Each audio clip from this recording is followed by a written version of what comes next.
Country music has been around for ages, but that still doesn't make it an old man's game. A lot of the time, it's the hungry young guns who keep the genre fresh, reinventing the stuff they grew up on, interpreting Hank Williams or Johnny Cash. So today, we're gonna take a look at the biggest country stars who did it quite young.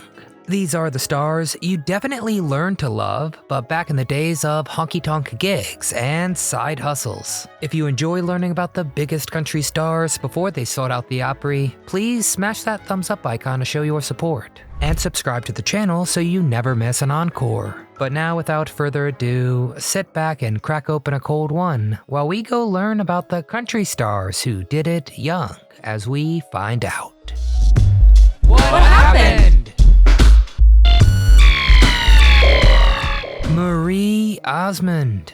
We all know country music can be a tough biz, but it's probably nothing to all the BS that Hollywood stars have to put up with on a daily basis. And that certainly was the case for Marie Osmond, who famously told a story about her time filming the show Donnie and Marie with her brother. She said, quote, "I was taken out to the back by some head of the studio, and he basically said, 'You're an embarrassment to your family. You're fat.' Yikes, that's gotta hurt to hear as a kid." To make matters worse, she was also made painfully aware of how serious the stakes were. And he told her that if she can't stop keeping, quote, "food out of my fat face," she was going to get over 200 people fired. Even to this day, Marie struggles with her weight and never forgets this incident. She even supports big dietary movements like Nutrisystem because of this. Women, our bodies change as we age, and it's not as easy to lose weight anymore. It kinda sucks to think that one a-hole could hurt Marie Osmond that much, especially considering all she would contribute to music. Despite that stupid man's criticism though, she and her brother would go on to make some of the most defining country songs of the era.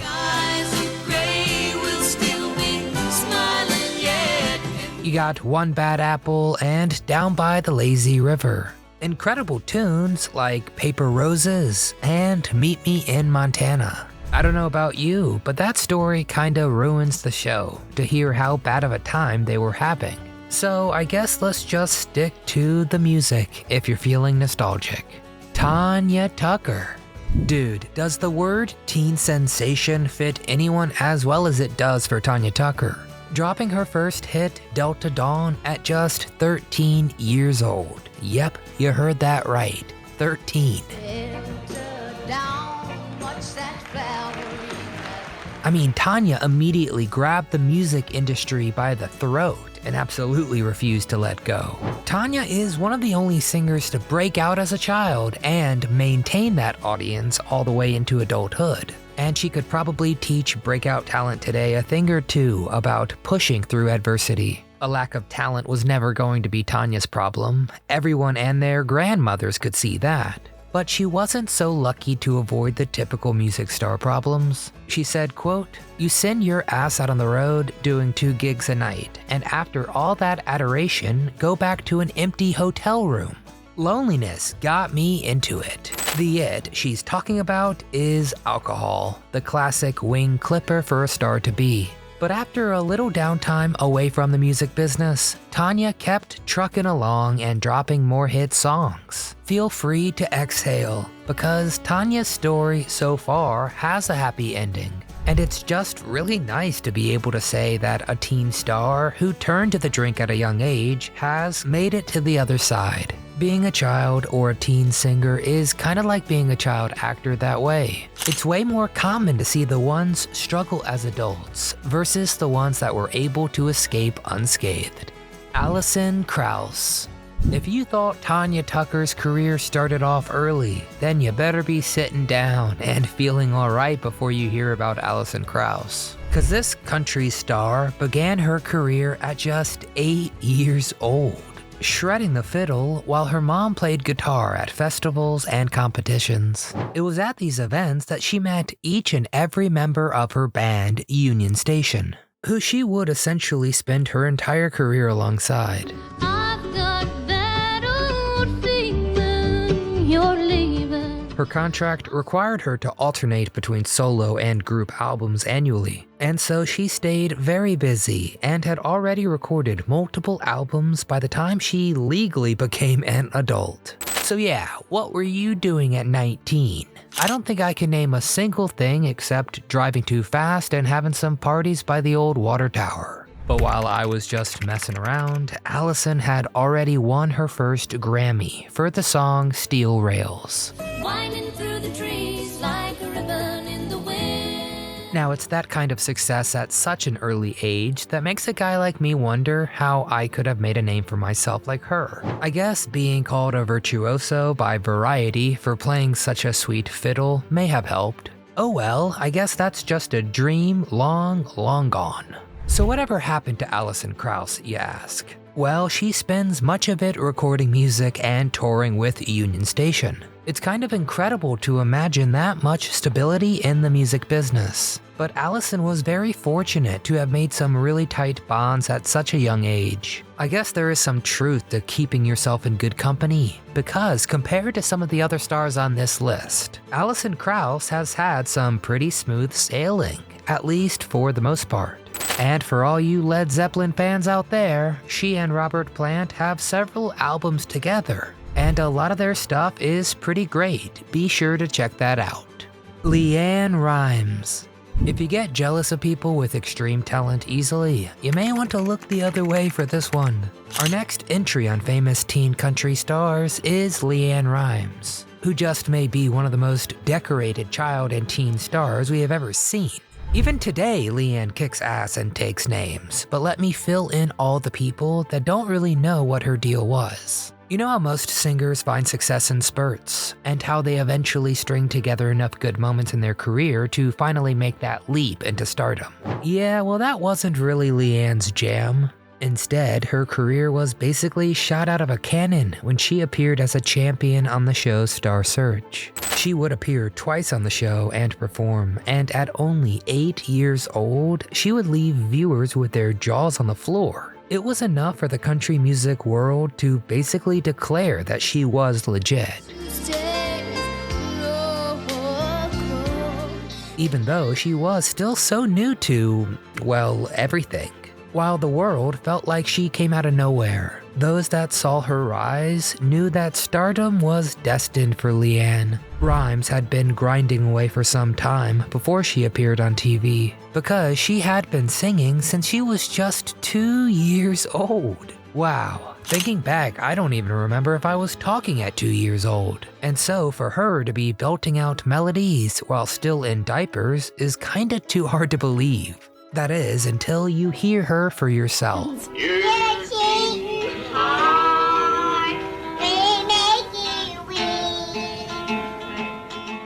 Alright, jump way ahead. 3 years after Star Search, Leanne is still just 13. And this is when she dropped one of my favorite albums of hers, Blue.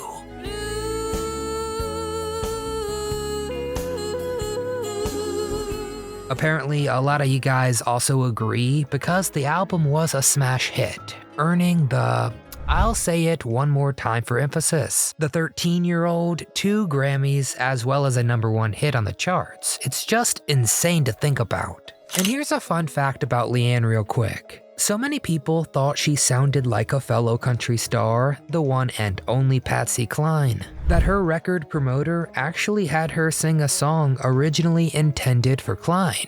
That song was called Blue, and it would go on to be the biggest song off that album. That's kind of like someone saying I look like Ryan Gosling and then seeing me accepting an Oscar for Barbie 2. Way to maximize on a huge coincidence though, Leanne. Not everything was perfect though. She said, quote, "I had teen angst, I was hormonal, and I had done 500 shows in 3.5 years, so I was tired." This was when Leanne opened up and admitted a few years back that she did go through her own issues. She talked about the pressures of being a young star and how many mistakes she also had. I feel like it can be hard to look at her now as anything but a legend in music. But when you hear her talk about that stuff, you really start to see a human behind the megastar. And how difficult it must have been to be that famous that young.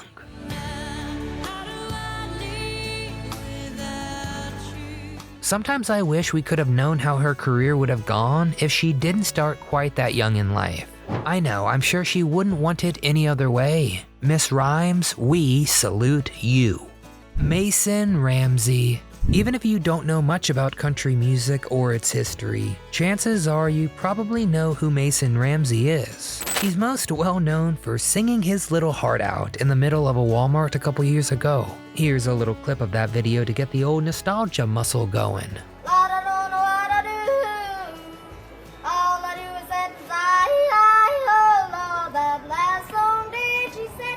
Of course, that video went viral, and it changed Mason's life forever. Now, I'll be the first person to question exactly why Mason went viral, since it felt like more than a few people were laughing at the absurdity of a kid yodeling in the middle of a Walmart. But at the end of the day, any publicity is good publicity, right? And that was the case for Mason, who was getting ready to ride the wave and claim his 15 minutes of fame, as Mason would go from performing at a Walmart to appearing on the Ellen DeGeneres show, where she announced he would be performing live the next weekend, and that would all lead up to a performance at Coachella later that year. In just a short bit of time, Mason went from a meme to a genuine country music up-and-comer, signing a real, actual music label contract with Atlantic Records. And he even had his song, Famous, chart on the Billboard 100. If I'm gonna be famous. Unfortunately for Mason, all that momentum would be relatively short-lived. Soon after, he performed at the Grammys with Lil Nas X and Billy Ray Cyrus to do Old Town Road.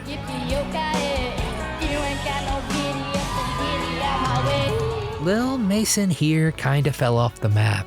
He would do a straight-up bizarre Burger King ad in 2019 where he yodeled about methane emissions made from cows. Burger King went on a mission, testing diets that would help reduce their farts. That's a start. And then he kinda peaced out for a bit. He told people he was playing basketball on an outdoor court under the name Mason Blake, which, okay, I guess he just took a hiatus from music, saying, quote, "My grandparents obviously had a big contribution to my success in the early days. And if it hadn't have been for them taking me to Walmart to do that one performance, who knows what would have happened." That's what Mason had to say about his career up to that point earlier this year. And he genuinely seems like a kid you would want to see succeed in a business known for being more than a little cruel. It's pretty cool to hear him talk about how many country music stars reached out to him, telling him to stay humble but keep going. And it seems like he just may do just that.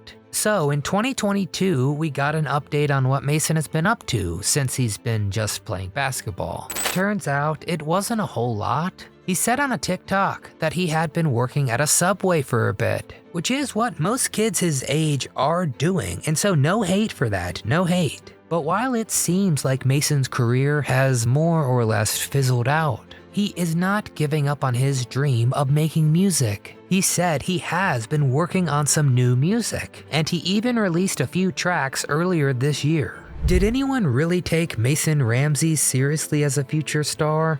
I don't think so. But we here at What Happened are hoping for the best for that cool kid. And even if he doesn't become the next Garth Brooks, we'll always have that viral yodeling video, and hopefully with that a few years behind him, he can be taken more seriously in the music business, because he seems like he cares a whole lot. We're rooting for you, Mason Ramsey, or Mason Blake, or whatever you're calling yourself these days. Marty Stewart. Now Marty Stewart is one of the luckiest guys in that scene. No, I know he's also extremely talented, but it is crazy to think he brushed shoulders with two music legends before he even turned 15. Marty's mother got him a guitar when he was just 3, and is one of the few people to meet his hero, and it went well. This hero, of course, is Lester Flatt. Marty said, quote, "I stood by his bus to watch him come out. When Lester finally came out of the bus, the speech I'd planned for about 7 years kind of got lost inside of me. I did manage to get an autograph." Even though Marty might not have been happy with the first impression he gave Lester Flatt, the same seemingly can't be said for Lester. I say that because it wasn't too long until he was touring with Lester's band as an alternate. snapping photos with Lester and the band, and having a great time. Even though he wasn't old enough to have facial hair yet, Marty fit in pretty well with the hardened country men on that tour. After Marty toured with Lester Flatt as a part-time background guitar player, he was finally offered a full-time spot with the crew a year later. Now don't you remember when you were my honeybee? And you buzzed around the sugar all night long. Even though Marty was young, he sure knew what he wanted. He and his mother tell stories of him writing essays about what he wanted to be when he grew up. And the amazing thing is he kinda predicted it. While Lester's unfortunate passing weighed heavy on Marty, it also led to a major jump in his career trajectory as Marty joined Johnny Cash. Yeah, that's pretty awesome. And he started up with him and his band. And pretty crazy, he ended up marrying Johnny's sister 6 years later. And Marty would launch his own solo career a few years after that. Not too bad for a guy who had to teach himself how to play guitar. I gotta admit, as a big Marty Stewart fan, it's pretty nice to be able to talk about a guy who benefited from being a star so young, instead of it just tearing him down in the long run. Maybe being around two megastars like Cash and Flatt helped with that sort of thing. Hank Williams Jr. I feel like almost everyone knew that Hank Williams Jr. would make it onto this list. How can you not include someone whose career so closely was tied to their youth? When you're the son of one of country's greatest what-ifs, it's a guarantee that people are going to have a whole lot riding on your success. I mean, just your name is famous already. And in this case, maybe nobody put more pressure than Hank himself. But more on that in just 1 second. Alright, so talent is usually the reason why these country stars got on this list. But for Hank Williams Jr., there wasn't a whole lot of choice. The son of the famed Hank Williams Sr., the young child had huge shoes to fill if he wanted to make it in country music. Hank Williams Jr. famously said to a sold-out crowd one night, quote, "Stop and think it over. Try to put yourself in my position. Except none of us really can, Hank. And maybe that's okay." Nobody can truly understand what it must have been like to be the second act to a father who changed country music, but then rather quickly disappeared from our lives. Little Hank was only 3 years old when his father, not even 30 yet, passed away. Hank's father is often described as country music's greatest ghost, as his spirit still haunts the genre today, but not really in a creepy kind of way. It's just an imprint. Oh, Sonny boy, so many things a youngster needs to know.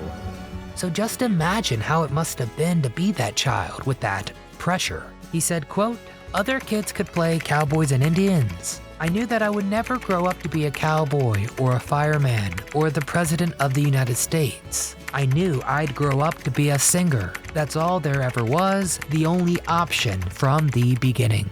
Hank may not have been able to mess around and pretend he would grow up to be a superhero or whatever, but he did have one thing: a direct path to his dream. Hank would begin his climb to matching his father at just 8 years old. And it was almost like everyone could tell he was on his way to being something special. He said, quote, "Went on the road when I was 8 years old. When I turned 15, I was stealing the show." Heck, you gotta love a kid with confidence, and that was Hank to a T. But then, much like his dad, Hank began to party pretty hard. Thankfully, despite the drugs and alcohol taking his father's life, Hank sobered up and caved to family pressures. He said, "I know that I'm not great. Some folks say I just imitate. Anymore, I don't know. I'm just doing the best I can. It's hard standing in the shadow of a very famous man."